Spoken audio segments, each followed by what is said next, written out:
Hi friends, మా వాళ్ళు ఈరోజు అమెజాన్ అడవిలోకి వచ్చి చేపలు ఎలా పడుతున్నారో చూడండి. ఏంట్రా ఈడు మిమిక్రీ చేస్తున్నాడు అనుకుంటున్నారా? కాదు, ఇదే నా రియల్ వాయిస్. మా పిల్లకాయలు అమెజాన్ అడవిలోకి అయితే వచ్చారు. చూడండి, అమెజాన్ అడవి.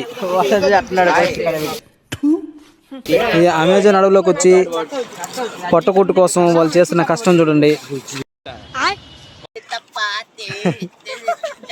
మీరు కూడా ఇలాంటి వింత పనులు ఏమైనా చేస్తుంటే వాటిని కామెంట్ చేయండి. ఇది ఒక ప్రాచీనమైన చేపలు పట్టే విధానం. అవునా? కట్టలు కట్టి చేపను బయటకు పనికుండా పట్టేస్తారు. పట్టాడు చూడండి, ఎటు చూపి శాంతబాయ్. దీని ఒక్కటి పేర్లు చెప్తా, ఒక్కదాని పేరు. దీని పేరు ఇలియానా. ఎవరురా నువ్వు, ఇంత టాలెంటెడ్ ఉన్నావు? దాన్ని ఇప్పుడైతే మనం నెలలో వదిలేస్తాం వీటన్నిటిని. వీడియో చూస్తూ లైక్ కొట్టడం మర్చిపోతారేమో, ఒకసారి కొట్టండి, ఫ్రీనే కదా. వేసేసాం. మా వాళ్ళు అంతే, చాలా మంచి వాళ్ళు.